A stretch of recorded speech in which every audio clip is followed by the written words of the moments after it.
अवधूत चिंतन श्री गुरुदेव दत्त. श्री स्वामी समर्थ. तुम्हा सर्वांचं माझ्या चॅनलमध्ये खूप खूप मनापासून स्वागत आहे. प्रत्येक महिन्याला अष्टमी येत असते. प्रत्येक महिन्याला आपण दुर्गाष्टमी साजरी करत असतो, सेवा करत असतो. पण शारदीय नवरात्र आणि चैत्र नवरात्रीच्या अष्टमीला खूप जास्त महत्त्व आहे. ह्या दिवशी काही सेवा आणि काही उपाय तुम्हाला आवर्जून करायचे आहे. त्याच्याबद्दलच आजचा व्हिडिओ आहे. व्हिडिओ सगळा बघा, जेणेकरून तुम्हाला तुमच्या सगळ्या प्रश्नांची उत्तर मिळतील. तर सगळ्यात आधी आपल्याला दुर्गाष्टमी हा दिवस आपल्याला माता लक्ष्मी आणि आपल्या कुळदेवीची सेवा करण्याचा अतिशय महत्त्वाचा दिवस मानला जातो. आता ह्या दुर्गाष्टमीला आपण आपल्या मुख्य दरवाजाला आहे ना एक यंत्र लावत असतो. तुम्हाला सगळ्यांना माहिती आहे, ज्याला 64 योगिनी यंत्र असं म्हटलं जातं. आता ज्यांनी लावलेलं आहे त्यांना लावायची गरज नाहीये, पण ज्यांनी लावलं नाहीये त्यांना मी आवर्जून सांगेल, तुम्ही कुठल्याही धार्मिक दुकानात जाऊन 64 योगिनी यंत्र जरी मागितलं तरी तुम्हाला ते मिळून जाईल. आता ज्यांना उद्या करणं शक्य होत नाही, अगदी त्यांनी महिन्यातल्या कुठल्याही अष्टमीला तो उपाय करू शकता. त्याच्यामध्ये सगळं लिहिलं आहे की ते यंत्र घ्यायचं, आधी त्याला हळद कुंकू अक्षदा अर्पण करायची, धूपदीप अर्पण करायची, आपल्या हातावर ते घ्यायचं आणि 11 माळी श्री स्वामी समर्थ मंत्राच्या तुम्हाला करायच्या आहे. ज्यांनी केलं आहे, आता माझ्याही मुख्य दरवाजाच्या बाहेर लावलं आहे, ते मी केव्हा लावलं होतं, नवरात्रीच्या अष्टमीला. आता बघा, आपण एकदा सेवा केल्यावर आयुष्यभर त्याचं फळ मिळतं का? नाही. जसा जसा त्या सेवेचा वापर होतो तसा तसा तो प्रभाव पण कमी होऊन जातो. म्हणून मी सांगेल, ज्यांनी दुर्गाष्टमीच्या दिवशी म्हणजे अगदी नवरात्रीच्या दुर्गाष्टमीच्या दिवशी म्हणजे शारदीय नवरात्रीच्या दिवशी ज्यांनी लावला आहे त्यांनी काढा, तो परत स्वच्छ धुवा, म्हणजे स्वच्छ साफ करा, हळद कुंकू अक्षता तुम्ही अर्पण करा आणि त्याच्यावर परत 11 माळी जप करा आणि ते आपल्या मुख्य दरवाजाला चिटकून द्यायचं बाहेरच्या बाजूने. सगळ्यांना माहिती आहे ही सेवा, जे नवीन आहे त्यांना सांगते, आवर्जून करा. खूप प्रभावी सेवा आहे ही. या सेवेने काय होतं ते तुम्हाला सांगते. घरात कुठली वाईट बाधा येत नाही, नजर दोष होत नाही. नेहमी आपल्या तोंडावर सगळे गोड बोलतात, त्यांच्या मनात, कोणाच्या मनात आपल्याला माहिती का काय चालू असतं, काय असतं, कसं असतं, माहिती नाही. आणि मला तरी असं वाटतं की आपलं जो काही सुखाचा संसार चालू आहे त्याला त्याला देवाची साथ असावी, कोणाची वाईट दृष्टी कधी नसावी, म्हणून ते 64 योगिनी यंत्र आपल्याला आपल्या मुख्य दरवाजावर लावायचं असतं. त्याच्याच बरोबर दुर्गाष्टमी ह्या दिवशी आपल्याला जे महालक्ष्मी अष्टकम आहे, अतिशय उच्च कोटीची सेवा आहे महालक्ष्मी अष्टकम. स्वामी भक्त हो, एक सांगू इच्छिते, ह्या तुम्ही जर नित्यसेवेमध्ये रोज एकदा, अगदी एकदा जरी तुम्ही महालक्ष्मी अष्टकांचं पठण केलं तर काय फरक पडतो मला आवर्जून सांगा. मी केला आहे आणि ते माझ्या नित्यसेवेमध्ये रोज एकदा, फक्त एखादा मिनिट लागतो ते वाचायला. आता ज्यांना रोज वाचणं शक्य होत नाही त्यांनी उद्या दुर्गाष्टमीला 16 वेळा महालक्ष्मी अष्टकमचं पठण करायचं आहे. आता त्या महालक्ष्मी अष्टकमच्या फक्त 8 ओव्या तुम्हाला वाचायच्या असतात. त्याच्यानंतरची फलश्रुती असते, तुम्हाला सगळ्यांना माहिती आहे, जे नवीन आहे त्यांना सांगते. आता ते वाचायचं कसं ते तुम्हाला सांगते. आता सुरुवातीला आहे का, श्री गणेशाय नमः इंद्रम उवाच, नमस्ते अस्तु महामाये श्रीपीठे सुर पूजिते शंखचक्रा गदा हस्ते महालक्ष्मी नमस्तुते. बरोबर, इथून सुरुवात करायची, 8 ओव्यांपर्यंत वाचायचं. असं तुम्हाला 15 वेळा 8 ओव्यांपर्यंत वाचायचं आहे.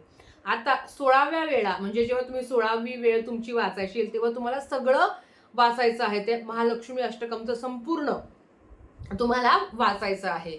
सुरुवातीच्या 15 वेळा तुम्हाला फक्त महालक्ष्मी अष्टकमचे 8च जे तुम्हाला सांगितलं आहे मंत्र आहे तेच तुम्हाला पठण करायचं, म्हणजे 8च ओव्यांपर्यंत तुम्हाला वाचायचं आहे. आता ताई, आम्हाला 16 वेळा करणं शक्य होणार नाही. मी काय म्हणते, 16 वेळा करा ना, अनुभव घेऊन बघा काय मिळतो. अगदी तुम्हाला उद्या हे शक्य असेल तर तुम्हाला 16 लवंगा घ्यायच्या आहे. 16 लवंगा हातात घेऊन, म्हणजे एक लवंग हातात घेतली, एक वेळा महालक्ष्मी अष्टकामचं पठण करायचं, फलश्रुती म्हणायची नाही, ती लवंग साईडला ठेवायची. दुसरी लवंग घ्यायची, परत एक वेळा महालक्ष्मी अष्टकामचं पठण करायचं, साईडला ठेवायची. तिसरी घ्यायची, परत करायचं. अशा 16 वेळा तुम्हाला 16 महालक्ष्मी अष्टकामचं 16 वेळा पठण करायचं, 16 लवंगा घ्यायच्या. त्या लवंगा हातात घेतल्यानंतर 16 वेळा सेवा झाल्यावर एका लाल वस्त्रामध्ये त्या बांधून ठेवायच्या. ज्यांनी ही सेवा केली आहे त्यांना करायची गरज नाहीये. ज्यांना करायची आहे त्यांनी, म्हणजे ज्यांना नव्याने करायचे आहे त्यांनी आवर्जून उद्याचा दिवस चुकवू नका. आणि याचे म्हणजे असंख्य अनुभव आहे. माझ्या कितीतरी स्वामी भक्तांना अनुभव आलेला आहे. अतिशय अनुभव सिद्धी सेवा आहे, तुम्ही नक्की करा. आता हे सगळं झाल्यावर ते जे तुम्ही एक त्याची गाठ बांधणार आहात, एका लाल वस्त्रात ठेवून त्याची गाठ बांधायची आहे. परत त्याला म्हणजे वरतूनच हळद कुंकू अक्षदा लावायचं, धूपदीप ओवाळायचं आणि ते तुमच्या तिजोरीत ठेवायचं. आता हा उपाय का करायचा ते तुम्हाला सांगते. बघा, लवंग हे माता लक्ष्मीला प्रिय असतं. माता लक्ष्मीला ज्या काही गोष्टी आवडीच्या आहेत त्याच्यामधले एक लवंग आहे. जेव्हा तुम्ही त्या लवंगावर महालक्ष्मी अष्टकमचं पठण करता, तुम्ही कुठे नोकरी करता किंवा तुमचा कुठला बिझनेस आहे, पार्लर आहे किंवा बुटीक आहे, मेडिकल आहे, शिवण क्लास घेता, ब्लाऊज शिवता, जिथे तुमची लक्ष्मी असते ना, लक्ष्मी जिथे तुम्ही ठेवता, आता कपाटात ठेवू शकता, पण ज्यांचा रोजचा उद्योगधंदा आहे त्यांनी त्या लक्ष्मीच्या ठिकाणी ते ठेवायचं आणि काहीच करायचं नाही. रोज धूप दीप अगरबत्ती ओवाळायची. आता हे किती वर्ष तुम्ही वर्षभर ठेवलं तरी त्या लवंगा खराब होत नाही, पण शारदीय नवरात्राला तुम्ही त्या बदलू शकता आणि ज्या जुन्या आहेत त्या वाहत्या पाण्यात प्रवाहित करू शकता. ज्यांनी शारदीय नवरात्रीच्या अष्टमीला ही सेवा केली आहे त्यांना जर वाटतं की मला बदलायचे आहे तर ते अर्थात उद्या बदलू शकता. खूप खूप खूप प्रभावी आहे. आता येतं कुळदेवीचा टाक असेल, सगळ्यात आधी कुळदेवीचा टाक असेल, मूर्ती असेल, कुळदेवीचा फोटो असेल, माता लक्ष्मीची मूर्ती असेल, तुमच्याकडे फोटो असेल, त्याला तुम्हाला लवंगाचं अर्चन करायचं आहे. जसं आपण कुंकुम अर्चन करतो बघा, तसंच त्या लवंगाचं अर्चन करायचं आहे. आता श्रीयंत्र असेल तर त्या श्रीयंत्रावर आपण कुंकुम अर्चनच करत असतो. प्रत्येकाच्या घरात कुळदेवीचा फोटोच असेल, कुळदेवीच्या समोर लवंगाचं अर्चन करायचं. म्हणजेच फक्त तुम्हाला शक्य असेल तर तुम्ही नवार्णव मंत्र म्हणून तुम्ही ओम ऐं ह्रीं क्लीं चामुंडाय विचे ह्या मंत्राचा जप करूनही तुम्ही कुलदेवीला तुम्ही लवंगाचं अर्चन तुम्ही करू शकता. आता ते नाही शक्य म्हणजे कसं, ओम ऐं ह्रीं क्लीं चामुंडाय विचे नमो नमः नमो नमः म्हणताना लवंग अर्पण करायचा. असं तुम्हाला 108 वेळा करायचं आहे. लवंग घेताना तुटलेली फुटलेली फुलासहित तुम्हाला लवंग घ्यायची आहे. त्या लवंगाचं नंतर काय करायचं तर अर्थात ते तुम्ही रोज चगळून खाऊ शकता किंवा चहामध्ये टाकू शकता. मसाल्यामध्ये त्या लवंगाचा वापर करू नका. ते तिखट आहे. ते तिखट असलं म्हणजे ते अर्थात ते लवंग पण तिखट आहे आणि मग मसाल्याच्या भाज्या बिज्या करतो त्यात टाकायचं ते चुकीचं आहे. रोज तुम्ही एक एक लवंग खाऊ शकता. ज्यांना हे करायचं नाहीये त्यांनी अगदी कुंकुमार्चन केलं श्रीयंत्रावर. श्रीयंत्र हे भगवान विष्णू आणि माता लक्ष्मीचं आसन आहे. ज्यांच्याकडे श्रीयंत्र असेल त्यांनी आवर्जून करावं आणि श्रीयंत्र घेणं अतिशय स्वाभाविक आहे. खूप जास्त महाग नाहीये. देवघरात पसारा करण्याला पण अर्थ नाहीये. मी सांगते म्हणून घ्यायला अर्थ नाहीये. सेवा करणार असेल तर आवर्जून करा. आपण महाराजांची सेवा करतो, महाराजांच्या सेवेने सगळ्या अडचणी दूर होतात, पण त्यांच्याबरोबर भगवान विष्णू माता लक्ष्मीची पण सेवा करणं तेवढंच महत्वाचं आहे.